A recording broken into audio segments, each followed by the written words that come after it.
Siapa yang melihat hilal tanda 1 bulan Zulhijjah, wa arada an yudhahi, dan dia mau berkurban, falyumsik an sya'rihi wa azfarihi. Jangan cukur bulu, jangan potong bulu badan, jangan potong kuku dari tanggal 1 Zulhijjah. Jadi dia lihat hilal tanggal 1, 2, 3, 4, 5, 6, 7, 8, 9. Selama 9 hari tidak potong kuku, tidak cukur bulu, tidak cukur kumis, tidak potong jenggot, tidak potong rambut selama 9 hari. Apakah hukumnya wajib? Tidak wajib, sunnah. Jadi bagi yang mencukur kumis, yang potong jenggot, yang potong kuku dari tanggal 1 sampai tanggal 9 hukumnya mubah, boleh. Apa hikmahnya? Apa hikmah dari menahan diri selama 9 hari? 9 hari kukunya mulai panjang, 9 hari kumisnya mulai panjang. Begitu selesai potong kurban, barulah cukur kumis, potong kuku, suasananya menjadi baru. Orang kan kalau habis potong kumis, potong kuku, itu fresh, baru. Habis potong kurban. Ini sebenarnya adalah salah satu terapi yang diajarkan Nabi Muhammad SAW. Tapi hukumnya tidak wajib. Siapa yang berkurban potong kuku pada tanggal 9, ya boleh, kurbannya tetap sah. Ini saya sampaikan karena biasanya kalau sudah mendekat hari raya kurban, banyak diangkat isu-isu, masyarakat bingung, mau dilanjutkan nggak bisa karena paket sudah habis. Hadiahkan untuk almarhumah ibu, almarhum ayah, kita dapat, orang tua pun dapat. Assalamualaikum warahmatullahi wabarakatuh. Bapak, ibu, abang, kakak, adik, sahabat jamaah dimanapun berada, ma'akal tafa'afnaita, makanan yang dimakan berubah menjadi kolesterol, diabetes, jantung, gula, dan lain sebagainya. Wa malabista fa'ablaita, yang dibelikan ke pakaian, busuk, lapu, ketinggalan zaman. Wa mata saddaqta fa'amdaita, yang diwakafkan, disedekahkan, itulah yang akan kekal abadi. Rumah besar hanya menjadi kenangan, lapuk, berlumut, tumbang, tinggal. Ada kelas yang dipakai para penghafal Quran, itulah yang kekal abadi, mengalir pahalanya untuk kita. Hadiahkan untuk almarhumah ibu, almarhum ayah, kita dapat, orang tua pun dapat. Satu lantainya 4 kelas, totalnya 16 kelas, tempat santri belajar, yang sekarang santri belajar di asrama. Asrama bisa dibuat kelas, tapi nanti pindahkan ke kelas semua. Mari kita support pembangunan, kirimkan semen, batu bata, kerikil, pasir, besi, dan lainnya. Berkah selalu, barakallahu fikum. Wassalamualaikum warahmatullahi wabarakatuh.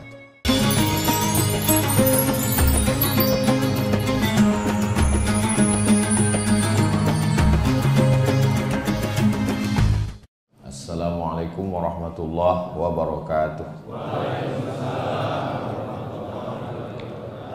Alhamdulillah, Allahumma salli ala Sayyidina Muhammad wa ala ali Sayyidina Muhammad.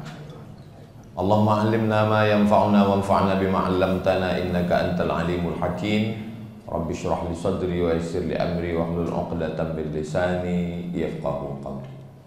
Yang sama kita hormati guru-guru kita, para alim, para ulama. Mudah-mudahan panjang umur, berkah ilmunya melimpah untuk kita semua.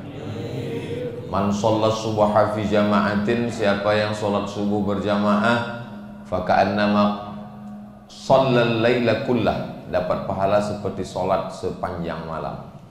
Man sholat subuha fi jama'atin, siapa yang sholat subuh berjamaah, summa qa'ada yadhkurullah, setelah itu dia duduk berzikir mengingat Allah.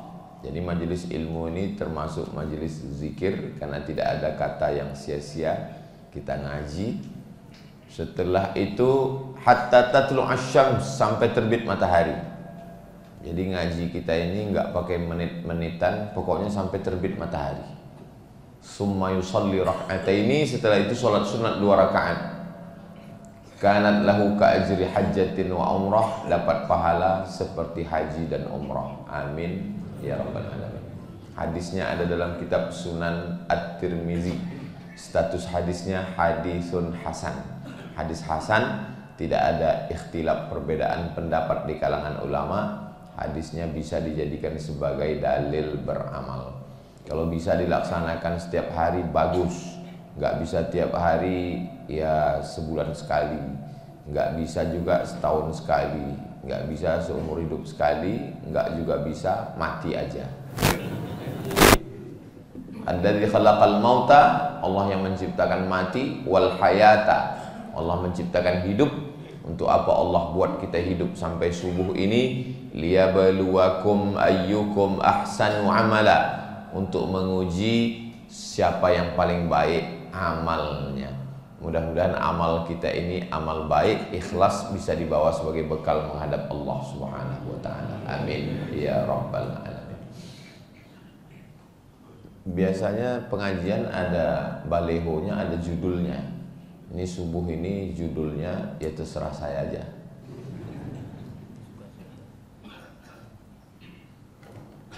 Nabi Adam punya anak, satu namanya Qabil, satu namanya Habil. Diabadikan mereka berdua berkurban. Idz qarraba qurbanan, ketika mereka berdua berkurban. Fatuqubbila min ahadihima, diterima kurban dari salah satunya, kurban Habil. Walam yutaqabbal minal akhar, kurban Qabil tidak diterima. Lalu kemudian Qabilnya marah.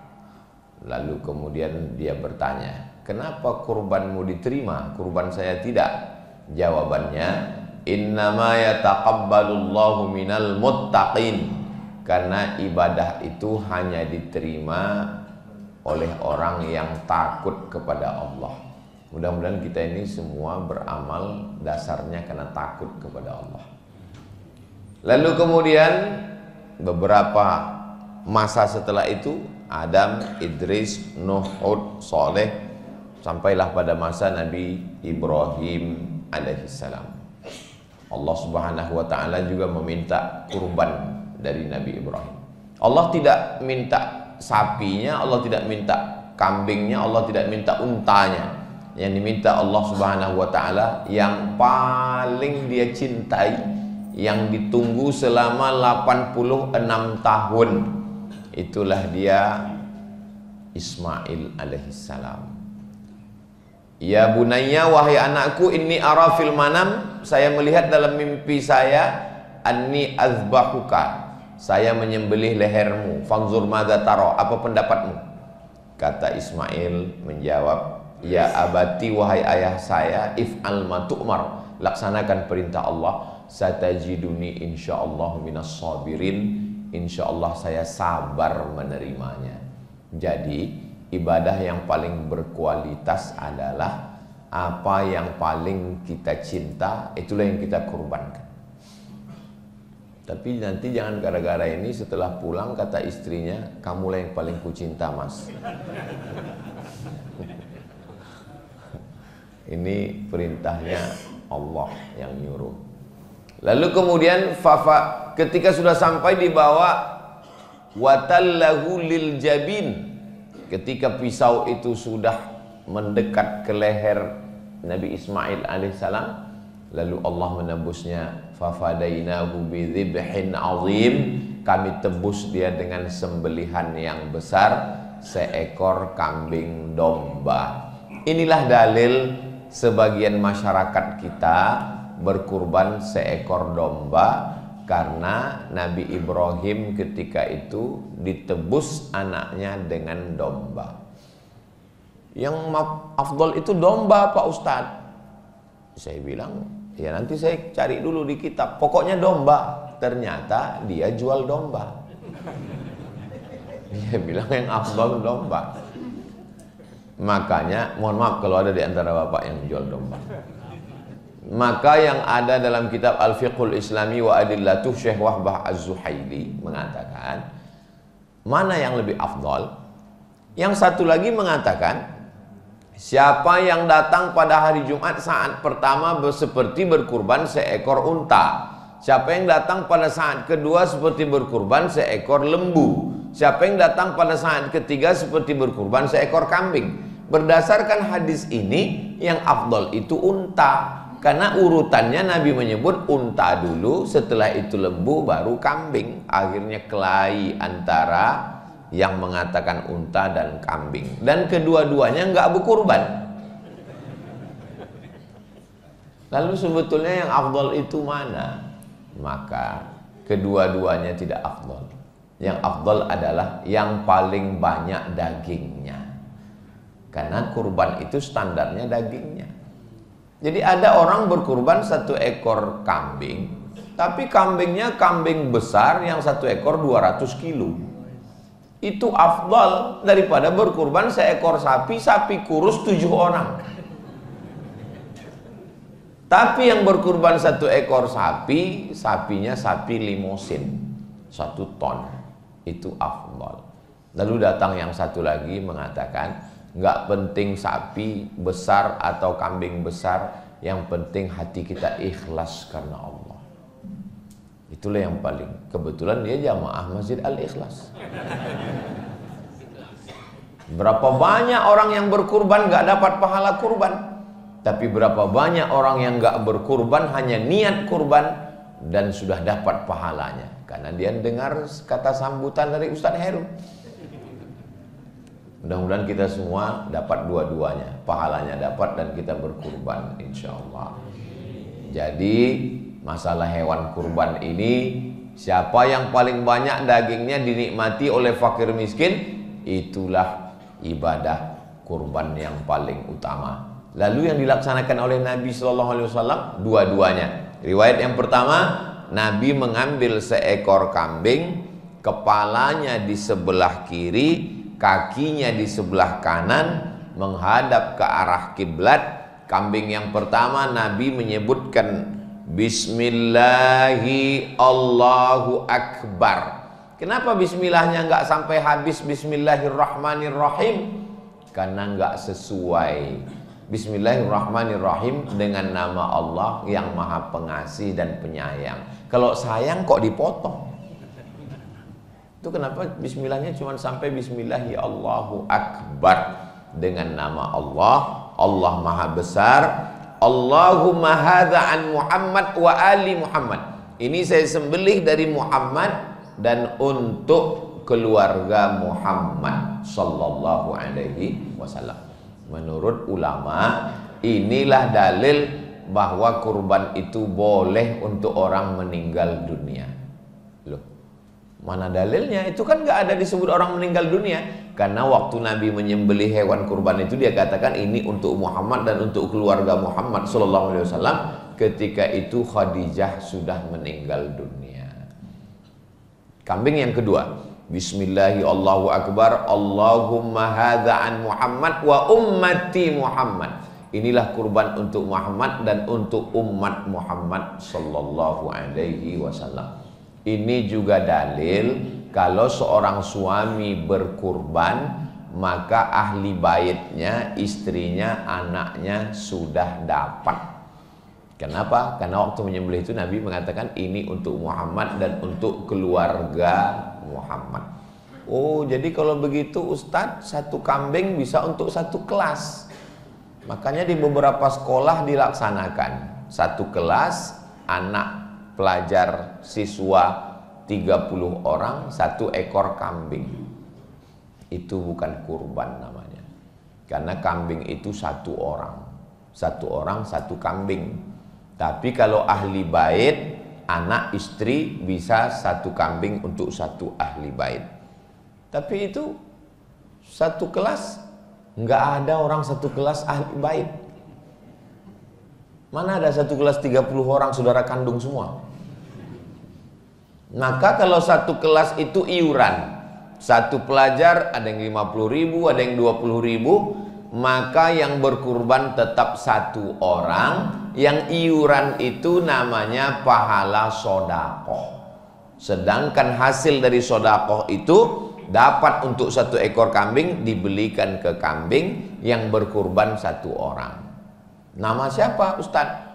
Ya bahaya kalau 30 orang dipilih 1 nama, kelahi anak-anak. Terus ya udah wali kelas. Selesai. Jadi jangan disebut untuk kurban 1 kelas. karena satu kambing itu untuk satu orang. Tapi kalau untuk ahli bait maka bisa satu kambing, bapak, anak, suami, istri. Tapi jangan gara-gara ceramah subuh ini yang sudah ngasih 5 kambing, 4-nya diambil lagi. Ini kambing untuk saya, ini untuk istri saya, ini untuk anak saya, ini untuk mantu saya, ini untuk cucu saya. Kami di rumah ada 5 orang, jadi saya satu kasih 5 ekor kambing untuk Masjid Al-Ikhlas. Besok pagi datang ke masjid, karena kata Ustadz Somad cukup 1, yang 4 saya ambil lagi.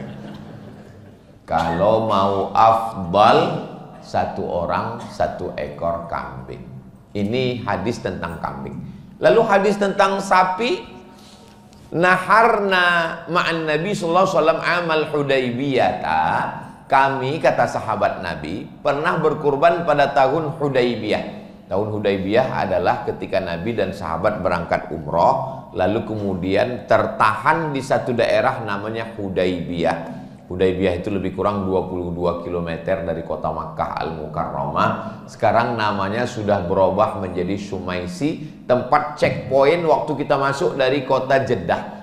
Biasa kita masuk dari kota Jeddah itu ditahan, dicek paspornya, itu daerah Hudaybiyah. Nah, ketika itu Nabi bersama sahabat berkurban 1 ekor onta 7 orang. Jadi 1 ekor onta 7 orang, 1 ekor lembu 7 orang, 1 ekor sapi 7 orang.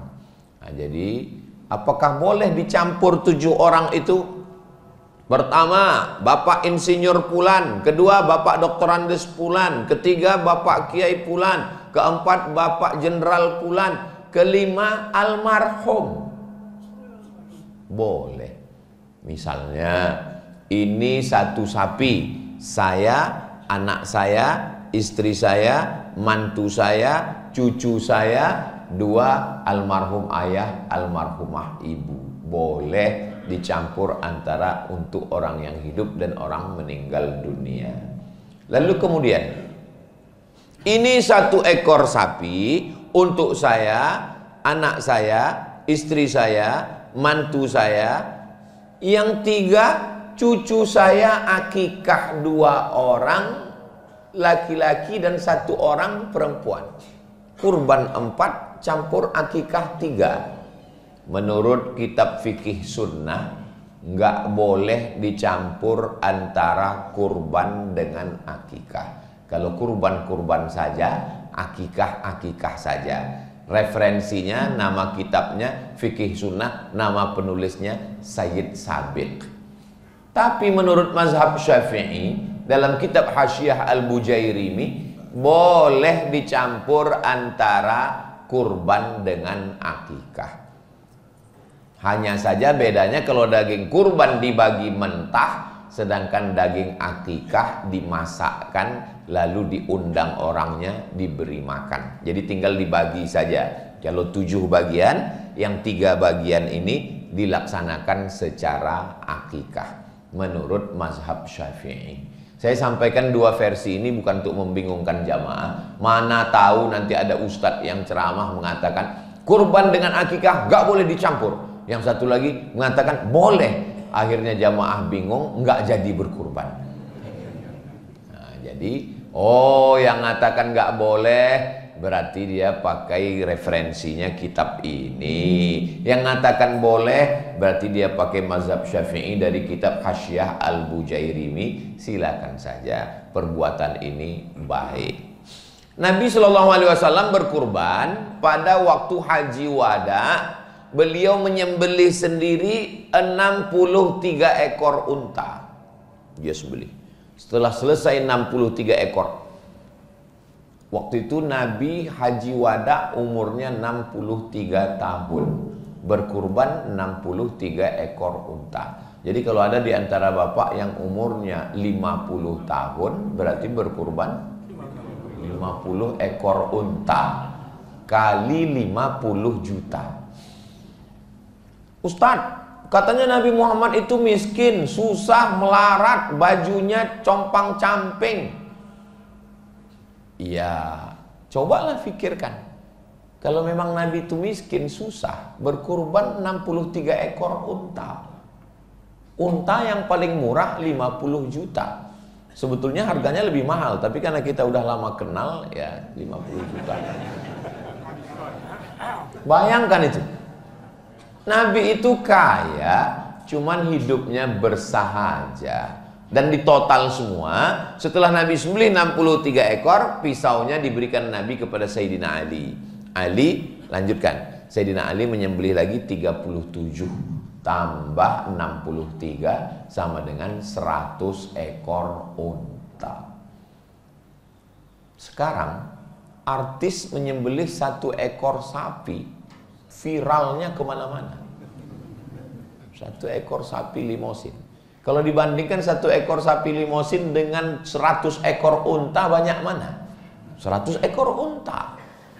Makanya kalau ada yang mengatakan kurban itu yang mana yang betul Pak Ustadz? Apakah 1 ekor kambing untuk 1 rumah, 1 ekor kambing untuk 1 orang, 1 ekor sapi untuk 7 orang, atau 100 ekor? Kalau kurbannya VVIP 100 ekor. Itu very important person.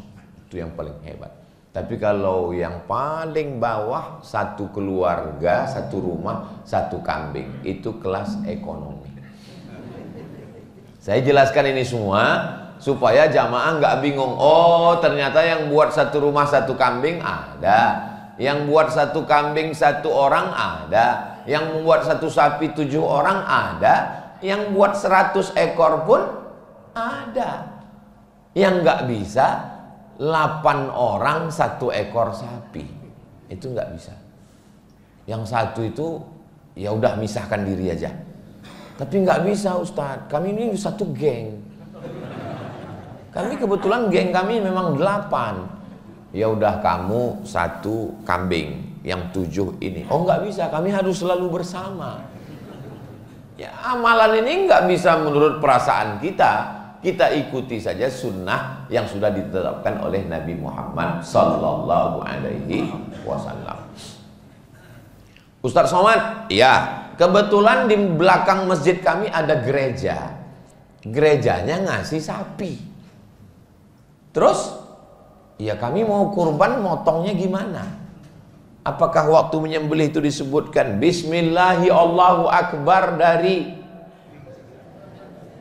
Sedangkan syarat beribadah itu kan pertama muslim, kedua baligh, ketiga berakal. Nah, sedangkan ini ada tetangga kawan kita di komplek non muslim ngasih sapi. Apakah kita tolak? Yang ada itu tolak bala. Enggak ada tolak sapi. Terus sapinya diterima sebagai hadiah, diterima oleh pengurus masjid panitia sebagai hadiah. Tapi saat penyembelihan disebutkan nama orang muslim. Nama siapa? Ya nama ketua panitia.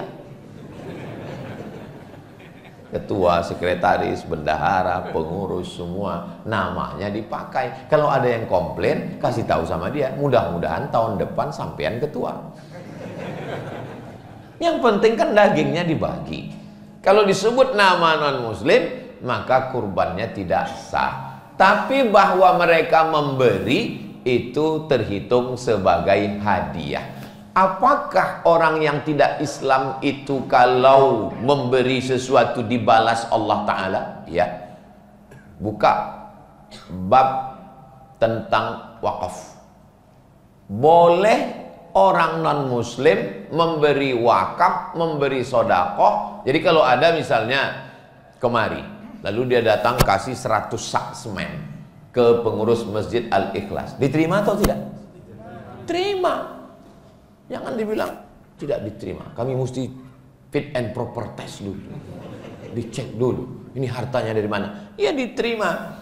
Tapi bahwa itu menjadi amal di akhirat, syarat amal itu diterima, sebutkan dulu passwordnya. Asyhadu an la ilaha illallah wa asyhadu anna muhammadan rasulullah. Ini Ustaz Somad ini sembarangan ngomong. Biasanya kalau minuman sudah datang, ini bisa 2 jam ceramahnya. Nah Apalagi ada teh manis. Sampai mana tadi hilang bahannya? Mana dalilnya? Ketika Nabi mengirim surat ke Alexandria. Jadi waktu itu di dunia ini ada dua paus. Satu paus yang ada di Vatikan, satu paus yang ada di Alexandria. Yang di Alexandria itu sampai sekarang masih ada. Saya waktu ke Mesir ada paus Alexandria. Mereka tidak ikut yang di Vatikan. Yang dikirimi Nabi surat yang di Alexandria. Yang bawa surat itu namanya Hatib bin Abi Balta'ah. Surat ini dibawa, dibaca oleh paus. Namanya Jirjis.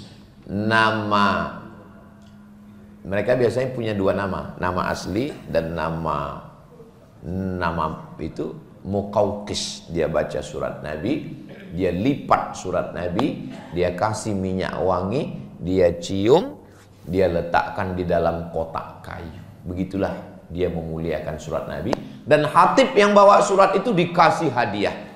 Dikasih hadiah asal Banha. Asal artinya madu. Banha salah satu provinsi di Mesir. Memang produksi madunya bagus. Madunya asli. Cirinya dibawa pulang ke rumah, istri marah. Itu asli. Madunya dibawa ke Nabi, diminum oleh Nabi. Itu dalil boleh menerima hadiah dari non-muslim. Makanya kalau ada bapak ibu yang dikasih madu sampai sekarang masih disimpan, ragu untuk minum, silakan minum. Atau kalau nggak mau, kasih ke saya. Yang kedua dikasih kain. Karena Mesir itu waktu itu produksi tekstil terbaik. Kain putihnya habis waktu. Hebat Masjid Al-Ikhlas. Kadang memang ustadz-ustadz ini ceramah nggak mengenal waktu. Itu pentingnya dikasih timer. Kalau sudah bunyi, habis waktu.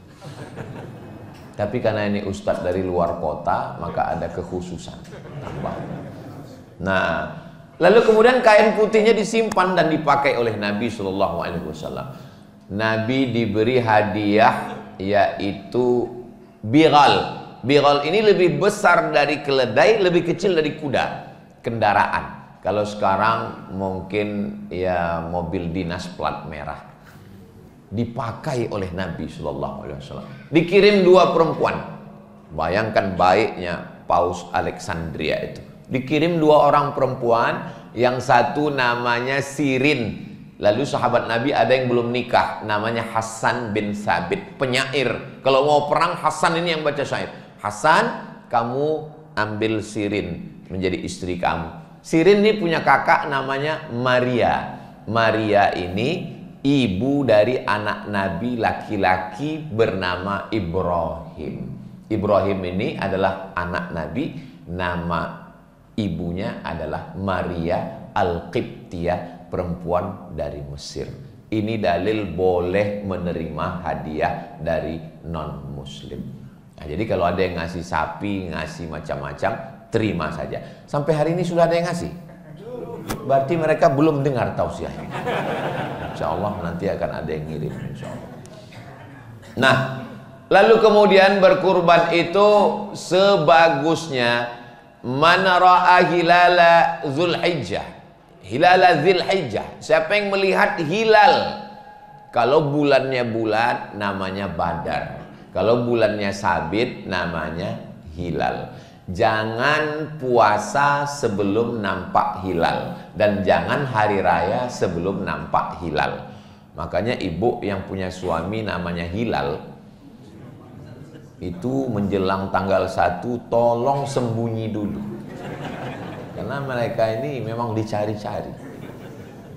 Siapa yang melihat hilal, hilal tanda 1 bulan Zulhijjah, wa arada an yudahi, dan dia mau berkurban, falyumsik an sya'rihi wa azfarihi. Jangan cukur bulu, jangan potong bulu badan, jangan potong kuku dari tanggal 1 Zulhijjah.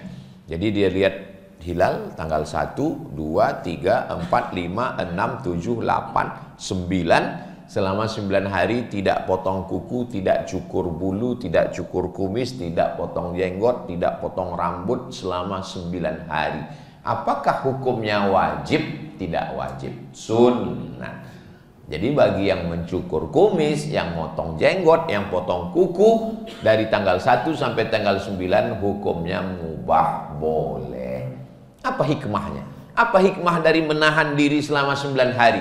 9 hari kukunya mulai panjang, 9 hari kumisnya mulai panjang. Begitu selesai potong kurban, barulah cukur kumis, potong kuku, suasananya menjadi baru. Orang kan kalau habis potong kumis, potong kuku, itu fresh, baru. Habis potong kurban. Ini sebenarnya adalah salah satu terapi yang diajarkan Nabi Muhammad SAW. Tapi hukumnya tidak wajib. Siapa yang berkurban potong kuku pada tanggal 9, ya boleh, kurbannya tetap sah. Ini saya sampaikan karena biasanya kalau sudah mendekat hari raya kurban, banyak diangkat isu-isu, masyarakat bingung, mau dilanjutkan nggak bisa karena paket sudah habis. Lalu kemudian pada tanggal 9, jangan sampai tinggal puasa. Itu disebut dengan puasa Arafah. Hadisnya ada dalam Sahih Muslim, yukaffirus sanatal madiyata wal baqiyata, mengampunkan dosa setahun yang lalu dan setahun yang akan datang pada tanggal 9 Zulhijjah. Mudah-mudahan kita panjang umur sampai tanggal 9 Zulhijjah. Tanggal 10 Zulhijjah selesai sholat. Kapan waktu sholat? Waktu sholat sudah bisa dilaksanakan ketika terbit matahari lewat 12 menit. Dari mana datang waktu 12 menit? Ini bumi. Ini bumi, ini matahari. Terbit matahari. Ketika terbit matahari, datang setan menghampiri. Ini matahari bulat, datang setan. Maka disebut waktu tanduk setan. Makanya kalau ketemu cukup assalamualaikum, jangan assalamualaikum. Itu tanduk setan. Ini terbit matahari, datang setan menghampiri, disebut dengan qarnain syaitan, dot tanduk setan. Berapa lama? Setinggi tombak. Ini tombak. Setan menghampiri matahari itu selama setinggi tombak. Setelah dihitung menurut ilmu astronomi 12 menit. Terbit matahari, lewatkan 12 menit. Setelah itu setannya pergi. Kenapa pergi Pak Ustadz? Ya dia kan ada kerjaan lain. Karena waktu inilah yang dipakai untuk menyembah Lata, Uzza, Manat, Hubal, Jibti, Taghut, Naham, berhala. Maka tidak boleh sholat pada saat waktu itu. Lewatkan 12 menit. Setelah lewat setinggi tombak, barulah kita boleh sholat. Namanya sholat sunat isyraqah. Jadi kalau ada orang yang melaksanakan sholat Idul Fitri di waktu ini, sudah mulai boleh. Tapi biasanya kita melaksanakan kalau di Pekanbaru, di Sumatera, di Riau, di Medan, di Aceh, ya sekitar jam setengah 8 atau jam 8. Jangan terlalu panas, jamaahnya nggak tahan. Lalu kemudian mulai bertakbirnya dari mulai tenggelam matahari tanggal 9 sore masuk malam tanggal 10. Allahu Akbar, Allahu Akbar, Allahu Akbar, la ilaha illallah, Allahu Akbar, Allahu Akbar, walillahil hamd. Kadang takbir nih sampai jam 2 malam. Pas dilihat ke masjid, nggak ada orang. Ternyata flash disk. Banyak flash disk masuk surga. Yang punya masuk neraka. Nauzubillah. Tolong usahakan kalaupun mau takbir yang ganti-gantian. Takbirnya dari mulai tanggal 10, 11, 12, 13 sore ba'da asar sampai menjelang tenggelam matahari, mengagungkan, memuliakan Allah Subhanahu wa taala. Takbir bukan cuma di masjid. Umar bin Khattab bertakbir di pasar sampai pasar itu seperti terangkat. Ketika mereka bertakbir di Mina, suaranya terdengar sampai ke Makkah. Antara Mina ke Makkah 6 km dan belum ada sound system. Belum ada mikrofon. Berarti suara. Ini kadang banyak orang takbir ini malas-malasan. Allah. Pas ditanya, sampean kok gitu? Rupanya masih ada gaji 13 belum cair. Semangat bertakbir. Lalu kemudian setelah sholat disembelih hewan kurban. Dari sholat subuh sampai menyembelih hewan kurban disunnahkan untuk tidak makan apa-apa. Kalau sholat Idul Fitri dianjurkan makan, batalkan puasa. Tapi kalau Idul Adha memang ditahan makan, tapi hukumnya sunnah. Makanan yang pertama masuk adalah setelah menyembelih, fakulu minha, makan daging hewan kurban. Apanya dimakan?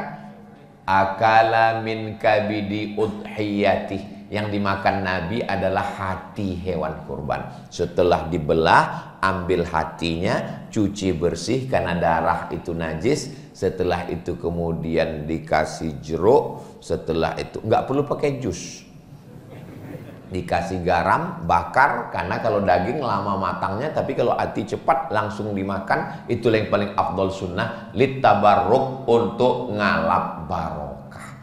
Adapun sisanya, wa at'imul ba'isal faqir, sisanya yang paling afdol adalah serahkan semua ke fakir miskin, the best.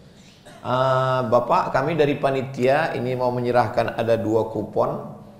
Saya sudah dengar ceramah Ustaz Somad, yang paling afdol serahkan semua. Jadi Bapak nggak mau kupon, saya nggak mau kupon, dagingnya aja.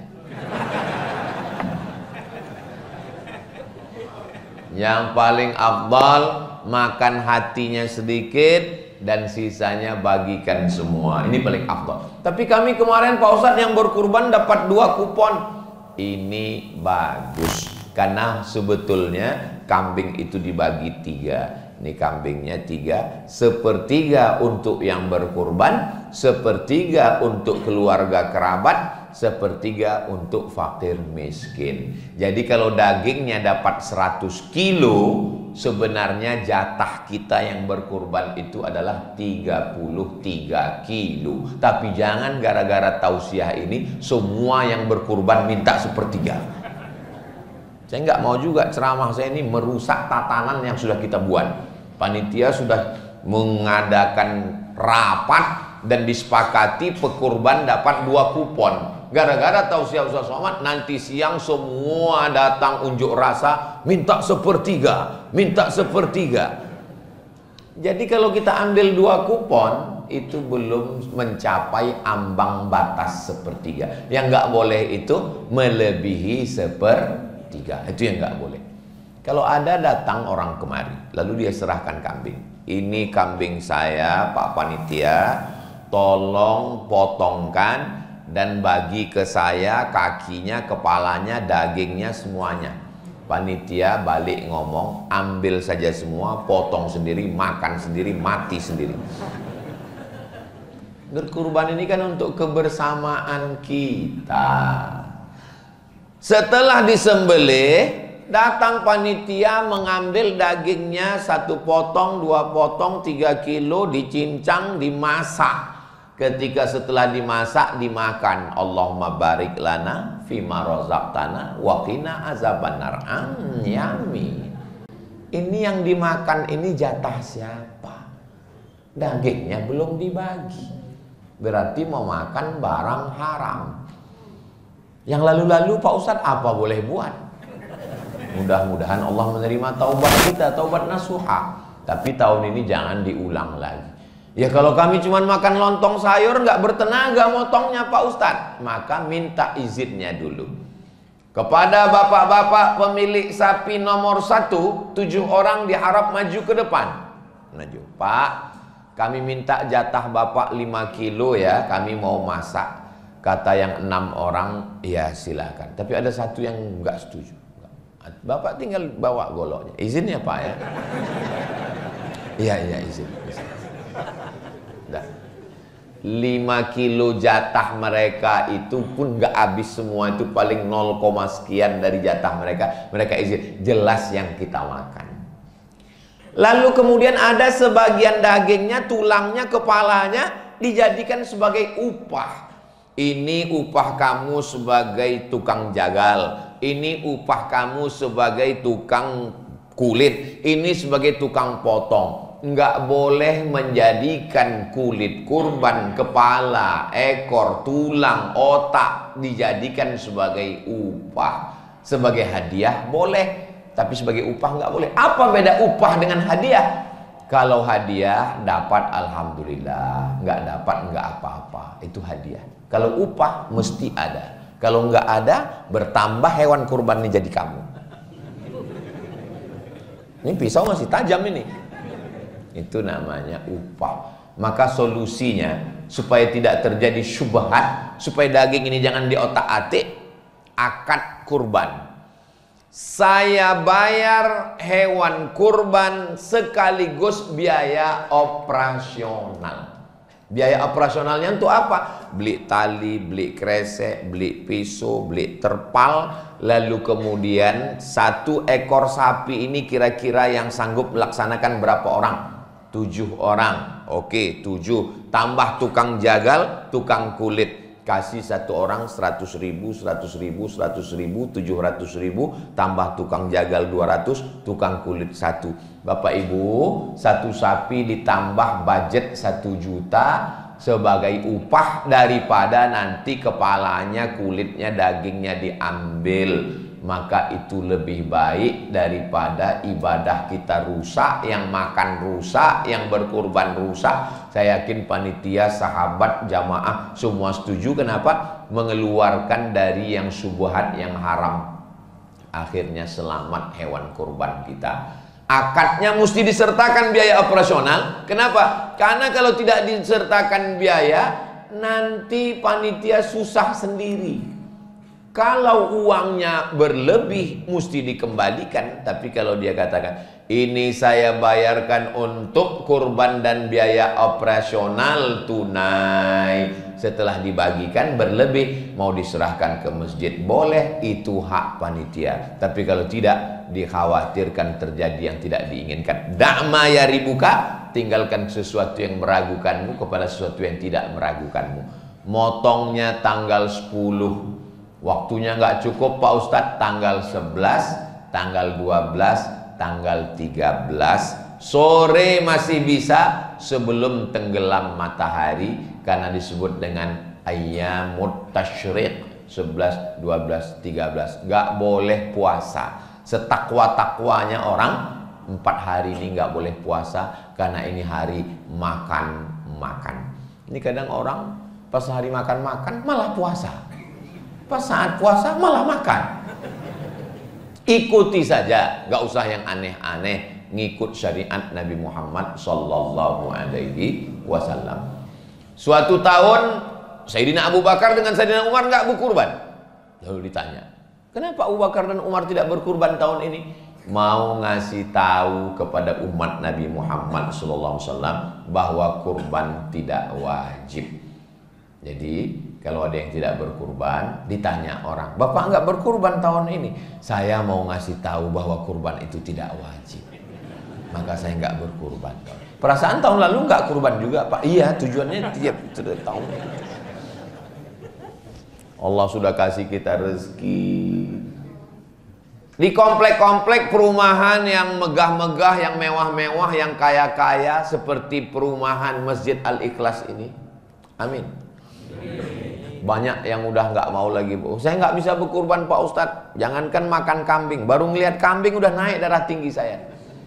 Nggak usah untuk kita, silakan disembelih, dagingnya bagikan ke pinggiran kota, ke fakir miskin. Tapi Pak Ustadz, di tempat kami sudah kaya, sudah mampu semua, ditransfer ke luar kota, ke tempat yang jauh, ke desa pedalaman. Ada di beberapa daerah, bagi mereka itu melihat kambing itu, karena mereka tiap hari cuma makan ikan. Di mana itu? Suku laut, di tengah laut, nggak ada kambing. Maka mereka ingin makan daging kambing, maka nggak bisa diganti dengan uang. Kambing ya kambing. Ini ada orang sekarang nggak perlu lagi berkurban, bagi uang. Kalau ada yang ngomong begini, dia katakan nggak perlu lagi berkurban, bagi uang. Siang nanti nggak usah dia makan nasi, kasih uang.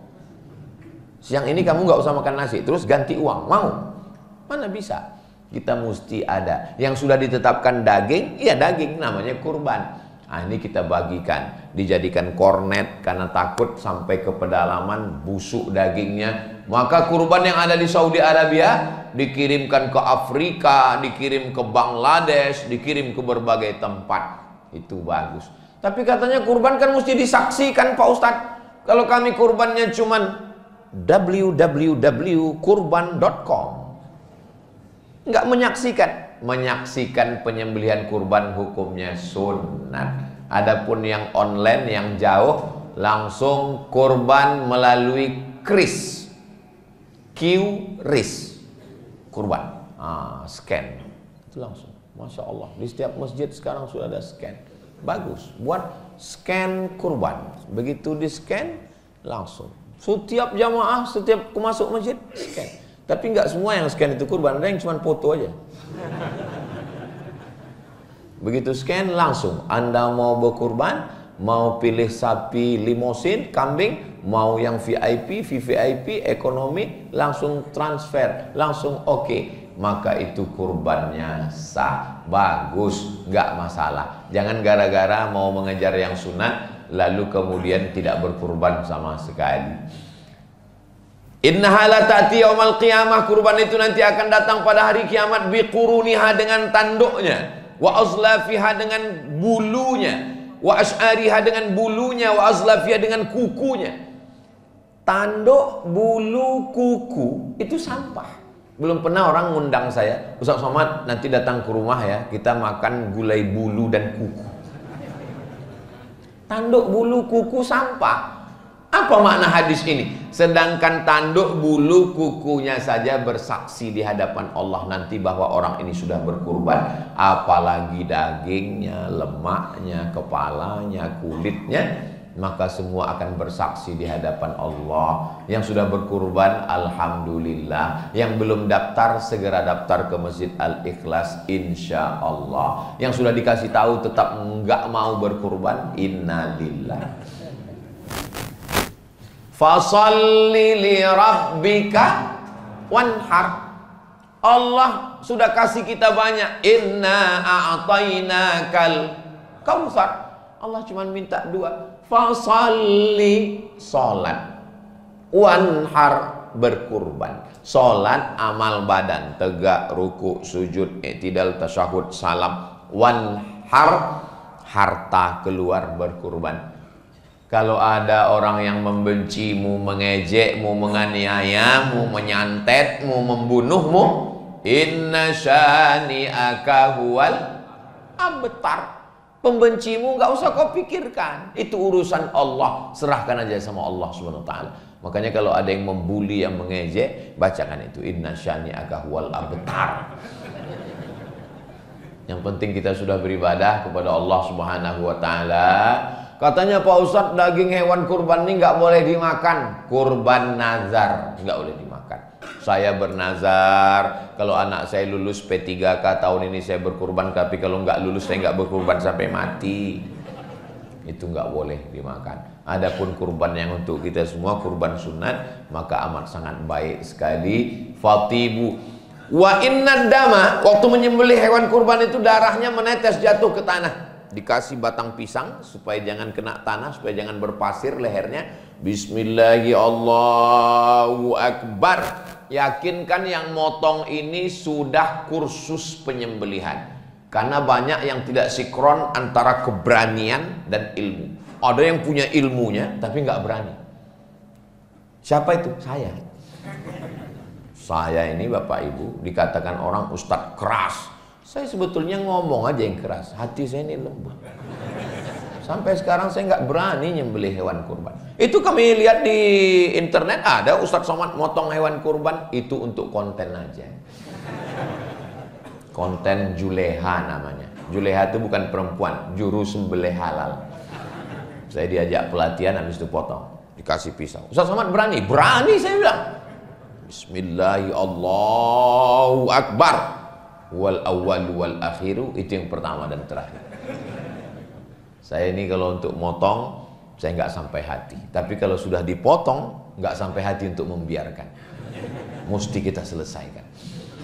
Nah, yakinkan penyembelihnya pisaunya tajam, menyembelihnya memang betul-betul putus uratnya sudah.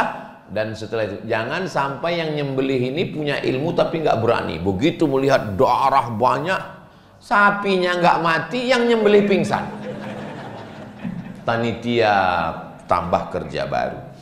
Setelah itu kemudian ketika darahnya menetes, wa inna dama la yaqa'u minallahi bimakan qabla an yaqa' minal ardi.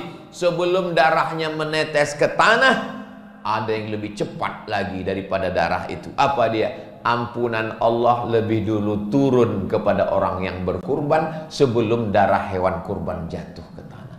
Mudah-mudahan kurban kita tahun ini mengampunkan segala dosa-dosa kita. Anak-anak kita ajarkan, bawa anak, bawa istri, semuanya ikut menyaksikan. Untuk apa menyaksikan? Melihat mati sakaratul maut hewan kurban. Kambing, sapi, lembu, kematian terakhir, habis. Tapi manusia kalau mati belum tentu terakhir. Masih ada pertanyaan mungkar nakir, masih ada hari berbangkit, masih ada padang mahsyar, masih ada titian siratal mustaqim, masih ada pembagian kitab, masih ada surga dan neraka. Hewan itulah yang terakhir, setelah itu habis. Tapi kita, makanya ketika melihat binatang itu mati, di saat itu kita sedang sadar, saya pun juga akan mati menghadap Allah Subhanahu wa ta'ala. Sapi ada 10 ekor. Ketika satu ekor sapi sedang meregang nyawa, 9 sapi itu tetap makan, tetap nyantai. Kita sedang diingatkan. Jadi kalau ada hari ini umat Islam yang gak peduli dengan Palestina, Palestina sekarang sedang meregang nyawa, tapi dia tetap enak makan yang produk Amerika. Itu berarti sapi kurban. Enggak ada keprihatinan sama sekali. Padahal satu kampung yang sama, satu truk dibawa ke Surabaya, sampai di masjid diikat di tempat yang sama. Satu sapi meregang nyawa, 9 sapi tetap mengunyah terus. Enggak ada kepedulian, keprihatinan. Jadi kurban ini segala aspeknya itu ada pelajaran yang luar biasa. Fatibu biha nafsan, sucikanlah diri kamu dengan berkurban. Tadi saya mulai tausiah jam 5, sekarang sudah jam 6. 60 menit kebersamaan kita ini. Padahal sebetulnya kalau menurut botolnya 30 menit, karena ini 300 ml. Mudah-mudahan yang saya sampaikan ini bisa menjadi bekal kita semua. Terima kasih atas segala